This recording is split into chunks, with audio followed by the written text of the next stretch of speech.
आगामी पावसाळ्याच्या पार्श्वभूमीवर शहरात संभाव्य पूरस्थिती निर्माण होऊ नये आणि नागरिकांची सुरक्षितता अबाधित राहावी यासाठी महापालिका प्रशासनाने कंबर कसली आहे। महापालिका आयुक्त महापौर हर्षली थविल चौधरी तसेच वरिष्ठ अधिकाऱ्यांनी शहरातील विविध नाले, जलनिसारण व्यवस्था आणि सुरू असलेल्या पावसाळी कामाची संयुक्त पाहणी केली। पाहणी दरम्यान नाल्याची साफसफाई, पाणी साचणारे संवेदनशील भाग आणि आपत्कालीन परिस्थितीत करावयाच्या उपाययोजना सविस्तर आढावा घेतला। या पाहणी दरम्यान नाल्याची साफसफाई, पाणी साचणारे संवेदनशील भाग आणि आपत्कालीन परिस्थितीत करावयाच्या उपाययोजना सविस्तर आढावा घेतला। अनेक ठिकाणी सुरू असलेल्या नाले सफाईच्या कामाची तपासणी करून संबंधित अधिकाऱ्यांना कामे वेळेत आणि गुणवत्तापूर्ण करण्याच्या सूचना दिल्या।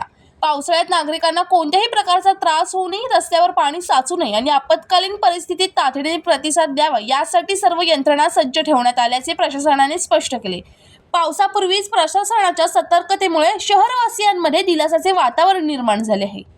आज आपण माननीय महापौर मॅडम, त्याचबरोबर लोकल नगरसेविका देवळकर मॅडम, त्याचबरोबर सर्व आमचे अधिकारी, विशेष करून वालदुनी नदी पुनर्जीवित कसे करता येईल याकरिता पाहणी करायला आलो।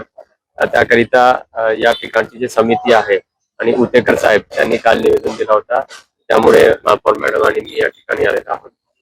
नदी पुनर्जीवित कसे करता येईल त्याच्यावर सखोल चर्चा या ठिकाणी झाली।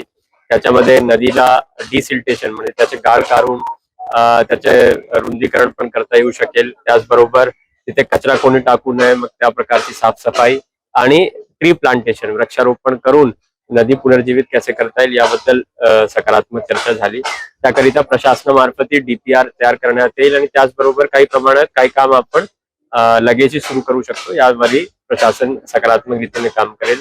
एवढंच नाही तर प्रदूषण एक महत्वाचा मुद्दा असल्यामुळे आणि वालदुनी नदी 3-4 क्षेत्रामध्ये येत असल्यामुळे आम्ही जे इतर महानगरपालिका आहे, नगर परिषद आहे, त्यांच्या बरोबरही आम्ही सहकार्याची अपेक्षा करतो।